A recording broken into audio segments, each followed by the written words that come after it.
Hello and shalom everyone, आप सबों का एक बार फिर से बहुत बहुत स्वागत है। आज मैं बात करने जा रही हूँ कि आखिर ऐसी कौन सी रीजंस है जिनकी वजह से इंसान की लाइफ में परमेश्वर की आशीषें पहुंच ही नहीं पाती। देखिए, अगर देखा जाए तो परमेश्वर की आशीषें तो फ्लो करती हैं, जैसे रिवर में पानी फ्लो करता है, जैसे चलता जाता है। लेकिन अगर कोई स्टम्बलिंग ब्लॉक आ जाता है तो वो पानी रुक जाता है या कहीं से डाइवर्ट करके निकलने की कोशिश करता है। ठीक वैसे ही इंसान की जिंदगी में उसके एक्शंस या उसकी ओपिनियंस या उसका एटीट्यूड या कोई भी ऐसी रीजन हो सकती है जिसकी वजह से, या उसके बिहेवियर हो सकता है जिसकी वजह से वो आशीष उसकी लाइफ तक नहीं पहुंच रहे। आपको ये भी लग सकता है कि मैं तो प्रार्थनाएं कर रहा हूं लेकिन पता नहीं शायद परमेश्वर सुन ही नहीं रहे, हेवंस भी साइलेंट है, कोई जवाब ही नहीं आ रहा है। हो सकता है कि जवाब आ रहा हो लेकिन क्योंकि आपने कुछ बाधाएं लगा रखी हैं जिसकी वजह से वो जवाब आप तक नहीं पहुंच रहा, तो आप ये नहीं कह सकते कि जवाब नहीं आ रहा है। तो आज मैं आपके साथ 5 ऐसे ऑब्स्टेकल्स को डिस्कस करने जा रही हूँ जिससे आप जान पाएंगे कि क्या आप तो कहीं अपने आशीषों के रास्ते में बाधा नहीं बनकर खड़े हैं। परमेश्वर हमें अबंडेंट लाइफ देना चाहते हैं। ऐसा नहीं है कि प्रभु चाहते हैं कि हमें वो भरपूरी का जीवन ना मिले जिसके हम हकदार हैं परमेश्वर के राज्य के वारिस होने के नाते। तो ऐसा भी नहीं है कि हर चीज जो है जी वो स्वर्ग में जाकर ही मिलेगी। परमेश्वर की के प्रॉमिसेस, परमेश्वर की आशा हमारे लिए यहाँ पर भी है और वहां पर भी है जब हम अपनी दौड़ को कंप्लीट कर लेंगे। तो आज इन चीजों को जब आप पढ़ें, जब आप इन चीजों को समझें, तो याद रखें कि आपके लिए परमेश्वर के मिरेकल्स, परमेश्वर की हीलिंग, परमेश्वर की डिलीवरेंस, परमेश्वर की ब्रेक थ्रू, परमेश्वर की चंगाइयां और परमेश्वर की भलाइयां अवेलेबल हैं। बस आपको उन्हें पाने की जरूरत है। और अगर कोई भी ऐसी चीज है जो आपकी लाइफ में एक ऑब्स्टिकल की मानद दिख रही है तो उन्हें रिमूव करें, उन्हें हटाएं, ताकि आप अपनी आशीषों को परमेश्वर से भरपूरी के साथ रिसीव कर सकें। कई बार ऐसा भी हो सकता है कि हमारी अपने बिहेवियर या हमारे दिल की स्थिति ऐसी है कि जहां पर हम उन ब्लॉक्स को देख ही नहीं पाते हैं। वो हमारी जिंदगी का हिस्सा तो होते हैं लेकिन उन ब्लॉक्स को ना तो हमने कभी कॉन्शियसली देखा है, ना ही उन्हें हटाने की कोशिश की है।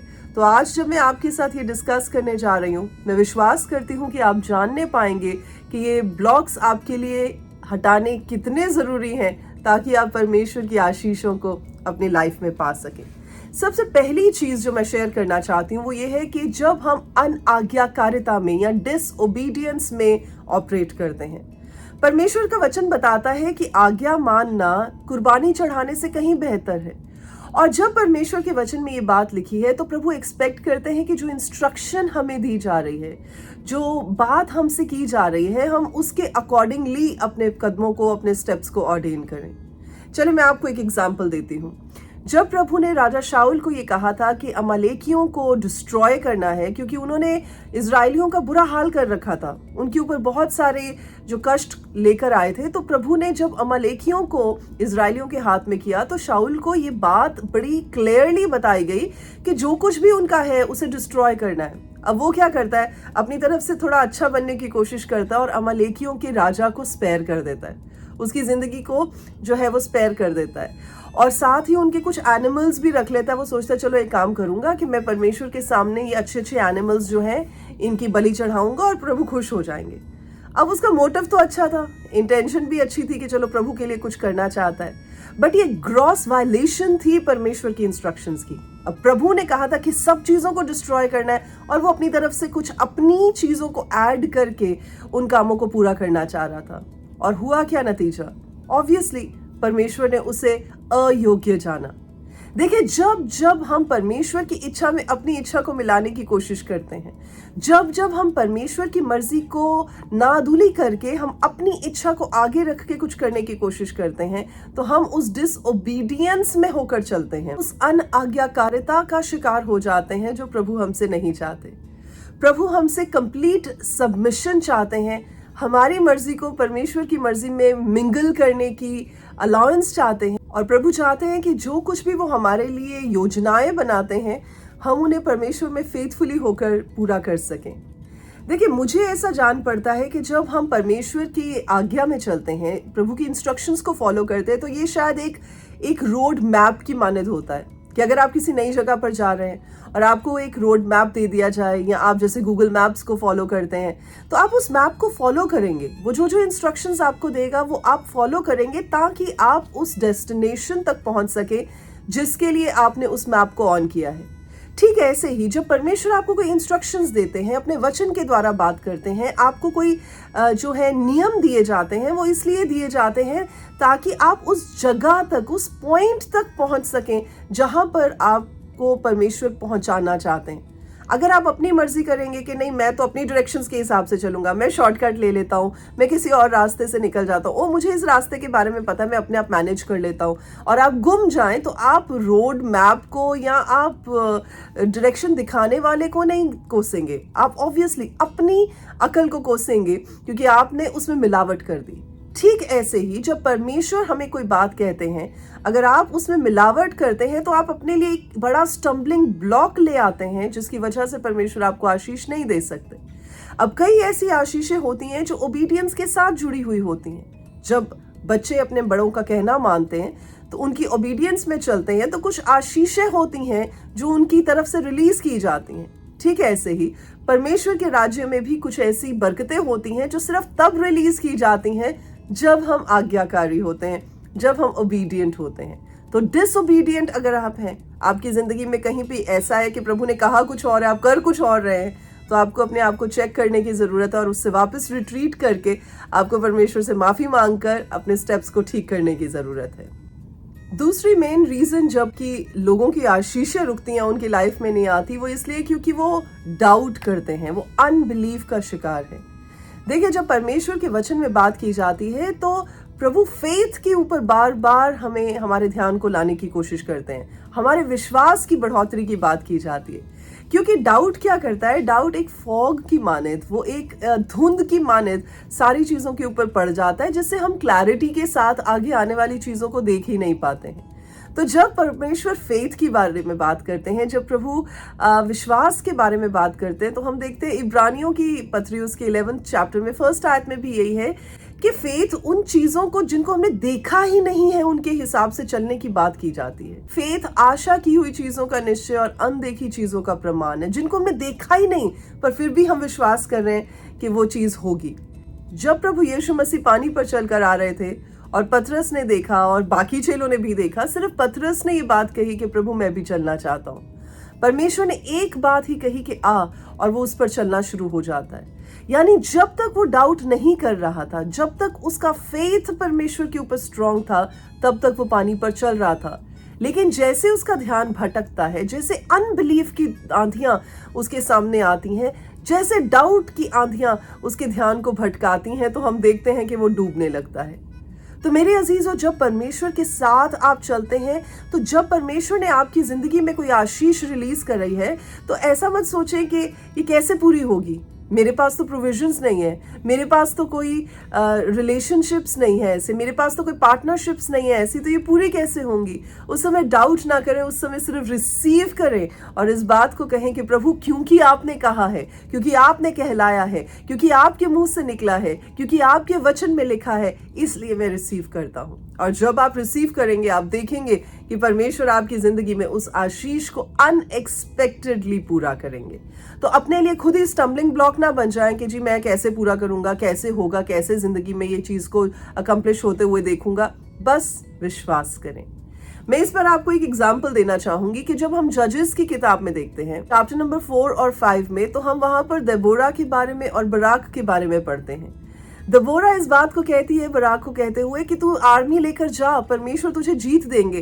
पर वो इतना डाउटफुल होता है, वो इतना डरा हुआ होता है कि वो विश्वास ही नहीं कर पाता कि प्रभु की दासी जो बात कह रही वो सच है। तो वो कहता है कि जी नहीं, तू मेरे साथ चल, तू चलेगी तो हम लोग चलेंगे।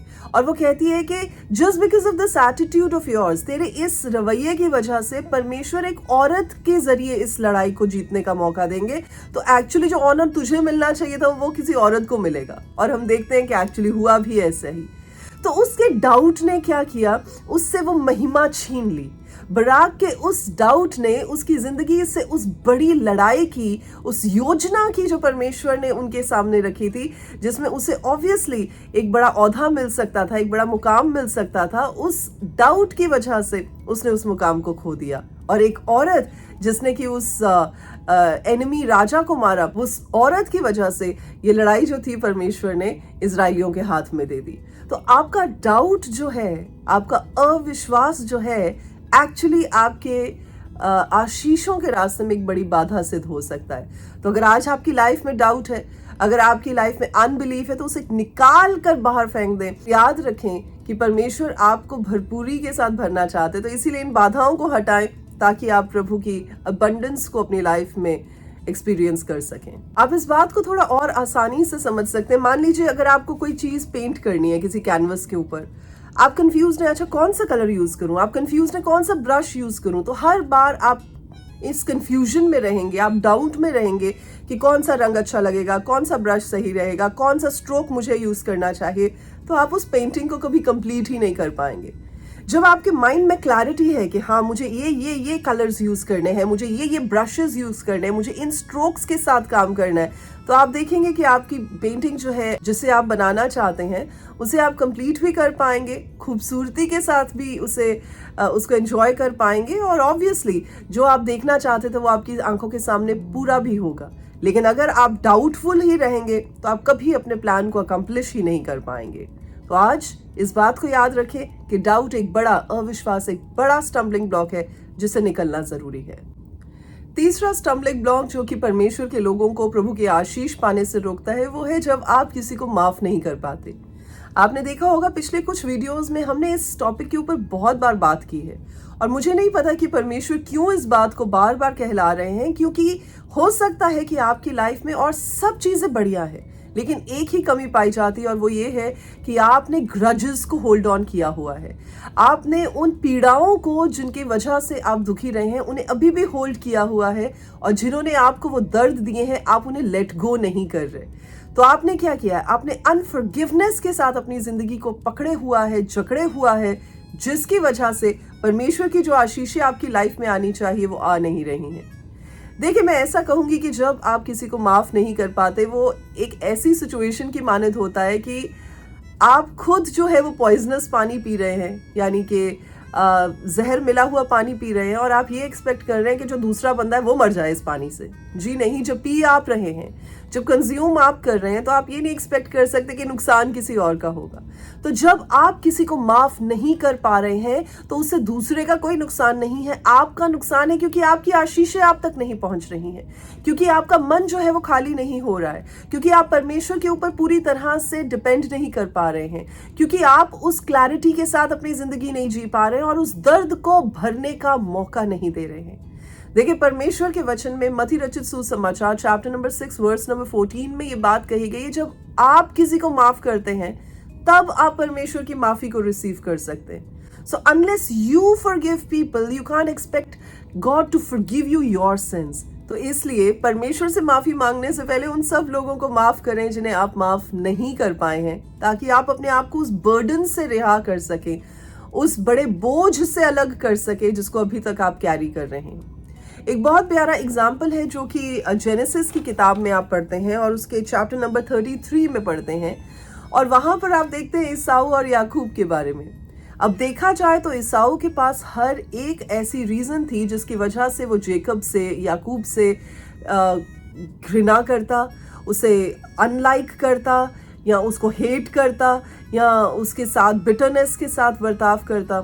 जाहिर सी बात है, क्योंकि याकूब ने और उसकी माँ ने सारी आशीषें जो ईसाऊ को मिलने वाली थी वो धोखे के साथ अपने पिता से ले ली थी। तो ऑब्वियसली अब उसके मन में ये बात हो सकती थी, इतने साल तक वो जूझता रहा है, लेकिन इस बात को वो अपने मन में रख सकता था कि अब जब भी मुझे याकूब मिलेगा तो मैं उसका नुकसान कर दूंगा, या मैं उससे मिलूंगा नहीं, या मैं उसे मार डालूंगा, या कुछ भी ऐसी सोच रख सकता था। लेकिन जब आप वर्स नंबर 4 देखते हैं तो वहां पर आप देखते हैं कि जब दोनों भाई मिलते हैं, दोनों कैसे गले मिलते हैं, कैसे एक दूसरे को चूमते हैं, कैसे एक दूसरे की वेट कर रहे होते हैं, कैसे उनका मन जो है वो साफ हो चुका होता है हर उस मैल से, हर उस अनफॉरगिवनेस से, जिसकी वजह से उन्हें पता था कि उनकी आशीषें रुक सकती हैं। और जब ईसाऊ मिलता है तो बिल्कुल ऐसे मिलता है जैसे वाकई में ही उसने अपने छोटे भाई को माफ कर दिया हो। मेरे अजीजों, अगर आज आप किसी को माफ नहीं कर पाए हैं, आपके मन में किसी के लिए घृणा है क्योंकि उन्होंने आपकी जिंदगी के साथ खिलवाड़ किया है, आपकी जिंदगी में चीजों को खराब किया है, आपको दुखी होने के लिए दर्दनाक स्थिति में छोड़ दिया है, तो आज मेरी आपसे यही रिक्वेस्ट है कि आप वापस उस जगह पर जाएं, अपने मन को परमेश्वर के सामने रखें और उन लोगों को माफ कर दें। परमेश्वर से ग्रेस मांगे और इस बात को कहेंगे, प्रभु हालांकि ये काम मैं तो नहीं कर सकता, लेकिन मैं आपसे आपके अनुग्रह को मांगता हूँ ताकि मैं आप में होकर उन्हें माफ कर सकूं। आप देखेंगे कि जिन बेड़ियों ने आपको जकड़ा हुआ है, जिन चेन्स के साथ आपका माइंड, आपका दिल, आपके इमोशंस जो है वो बंधे पड़े थे, वो चेन्स अपने आप खुल जाएंगी और आप आजाद हो जाएंगे और आप ट्रू फ्रीडम का एहसास करेंगे और आप जानने पाएंगे कि परमेश्वर की आपके लिए यही इच्छा है कि आप उन्हें माफ कर दें। और जब आप उन्हें माफ करेंगे, आप देखेंगे कि जो यहीं पर आशीषें खड़ी थी, जो अभी तक आपकी लाइफ में आई नहीं थी, वो दरवाजे वो झरोके खुलेंगे और आपके ऊपर परमेश्वर उन आशीषों को बरसात के साथ भेज देंगे। आमीन। सो आज मैं आपको इनकरेज करना चाहती हूँ कि अपनी आशीषों को पाने के लिए अपनी अनफॉरगिवनेस से तौबा करें और अपने आप को परमेश्वर में आज़ाद होने का मौका दें, ताकि आप प्रभु के प्यार को और प्यार की गहराई को एक बार फिर से अपनी लाइफ में रिसीव भी कर सके और पूरा होते हुए भी देख सके। As a matter of fact मैं आपके साथ एक छोटा सा इंसिडेंट भी शेयर करना चाहती हूँ। एक बार हम एक मिरेकल क्रूसेड में थे और वहाँ पर बहुत सारी चंगाइयाँ हो रही थी, बहुत सारे परमेश्वर ने लोगों की ज़िंदगी में हीलिंग के बड़े बड़े काम किए, लेकिन एक ऐसी महिला थी जो उसके ऊपर प्रार्थना भी की लेकिन वो ठीक नहीं हुई, उसके ऊपर दोबारा भी प्रार्थना की लेकिन वो फिर भी ठीक नहीं हुई। और अचानक परमेश्वर की ओर से मुझे ये बात महसूस हुई कि उसकी ज़िंदगी में अनफॉरगिवनेस है। तो मैंने उनसे पूछा कि सिस्टर जी, ऐसा कोई है जिन्हें आपको माफ़ करने की ज़रूरत है? और जैसे जैसे प्रभु की ओर से मुझे पता लगा, मैंने उनकी लाइफ में बोलना शुरू किया और जैसे ही बोलना शुरू किया वो रोना शुरू हो गई और उन्होंने बताया कि वाकई जो बातें बताई जा रही हैं वो सही हैं। प्रभु में होकर उन्होंने माफ़ किया और जैसे ही माफ़ किया, हमने देखा कि परमेश्वर के पवित्र आत्मा ने उन्हें छुआ और वो एकदम अपने पैरों पर खड़ी हो गई। जो काम वो कर ही नहीं सकती थी, जो वो चल ही नहीं सकती थी, जो हीलिंग को वो रिसीव ही नहीं कर सकती थी, वो उसी घड़ी उन्होंने रिसीव किया।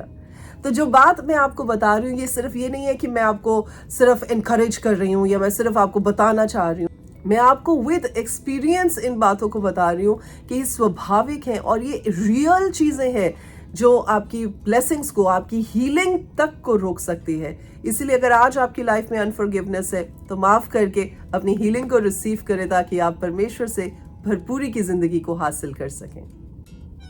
चौथी बहुत ही एक और इम्पॉर्टेंट चीज़ है जो कि आपकी ब्लेसिंग्स को रोक सकती है, और वो है जब आप अपने आप पर परमेश्वर से ज़्यादा भरोसा करते हैं। इसको आसान से शब्दों में कहना हो तो ये कह सकते हैं कि जब आप घमंड से भरे हुए होते हैं, जब आप प्राइड के साथ भरे हुए होते हैं।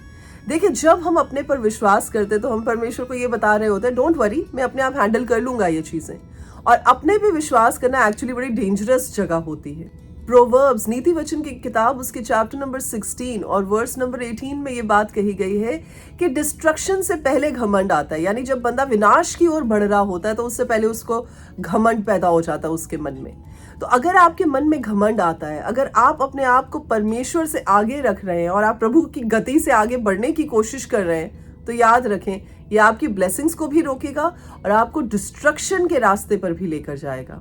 मैं इस बात को ऐसा भी समझा सकती हूँ कि अगर कोई बंदा अपने पर बहुत विश्वास करता है और अपने ऊपर सेल्फ डिपेंडेंट है और प्राइड के साथ भरा हुआ है, तो वो एक ऐसे इंसान की मानत है जो पजल के पार्ट्स को लगाने की कोशिश तो कर रहा है, लेकिन ये उस जगह पर उन पार्ट्स को लगा रहा है जहाँ वो फिट ही नहीं होते। तो चाहे आप उसको ट्विस्ट करें, चाहे आप उसको पुश करें, चाहे आप उसको किसी भी तरह धक्के से लगाने की कोशिश करें, वो फिट नहीं होगा। क्यों? क्योंकि वहाँ पर उसी साइज का ब्लॉक आना ज़रूरी है।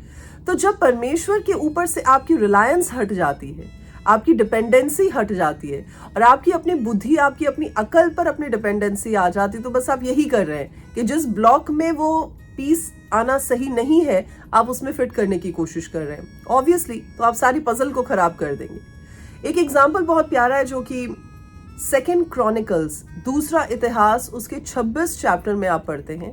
यहाँ पर राजा उजिया के बारे में बात की गई है। अब ये उजिया राजा जो था, ये शुरू से बड़ा परमेश्वर के साथ चलता था। इसमें एक्चुअली कोई प्रॉब्लम पाई नहीं जाती थी। परमेश्वर को डिलिजेंटली फॉलो करता था, जो प्रभु ने चीजें ठहराई थी उसके हिसाब से चलता था। पर एक दिन घमंड से भर जाता है। उसे लगता है कि जी मैं तो बहुत सही हूं, मैं तो बहुत हुजहू हो गया हूं, तो मेरे को तो कोई टेंशन नहीं है। तो वो क्या करता है, परमेश्वर के भवन में जाकर उन इंसेंस स्टिक्स को बर्न करने की कोशिश करता है, उन धूप को जलाने की कोशिश करता है, जो काम एक्चुअली राजा का है नहीं है, जो एक्चुअली प्रीस्ट का काम था।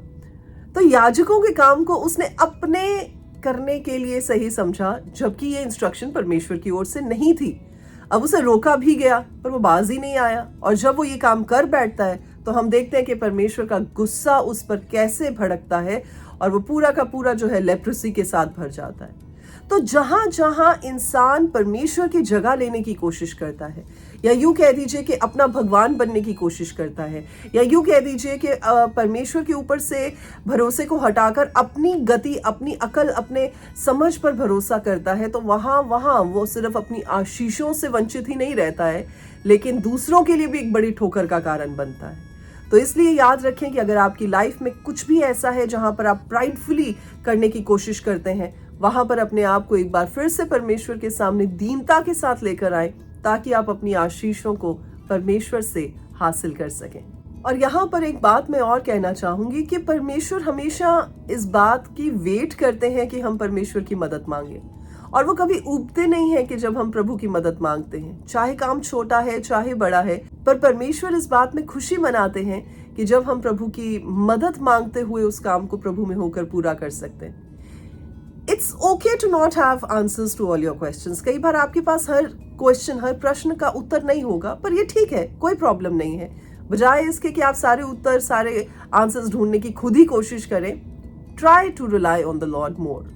और 5वीं और अंतिम चीज है कि जब आप प्रार्थना को और वर्शिप को इग्नोर करते हैं, तो आप अपनी लाइफ के लिए एक स्टम्बलिंग ब्लॉक बन जाते हैं। अगर आपको ऐसा लगता है कि हाँ, हम इतने बिजी होते हैं कि हमारे पास हमारे स्केड्यूल में उस चीज़ को फिट करना मुश्किल हो जाता है, और चले कोई बात नहीं, अगर एक दिन मिस हो भी गया या 2 दिन मिस हो भी गया तो क्या फ़र्क पड़ता है। इस बात को ज़रा सोच के देखें कि अगर हार्बर पर एक बड़ी शिप है और उसको एक एंकर के साथ वहाँ पर लगाया गया है, और वो एंकर छूट जाए, वो एंकर निकल जाए, और जैसे जैसे लहरें आए वो शिप थोड़ा थोड़ा जो है वो किनारे से हटता चला जाए, और सिर्फ थोड़ी थोड़ी ड्रिफ्टिंग के बाद ही एक टाइम ऐसा आए और वो देखे कि जी मैं तो बीच रास्ते के खड़ा हो गया, ना मैं अब इधर जा सकता हूँ ना मैं उधर जा सकता हूँ, तो क्या हाल होगा। ठीक ऐसे ही उस इंसान का भी हाल होता है जो थोड़ा थोड़ा ड्रिफ्ट तो करता जाता है, लेकिन बाद में उसको अपने हालातों के समंदर में अपने आप को देखते हुए डर भी लगता है, संभलना भी मुश्किल हो जाता है, और वो जान पाता है कि ये शायद उसी बात का नतीजा है जिसे उसने इग्नोर किया था या निग्लेक्ट किया था।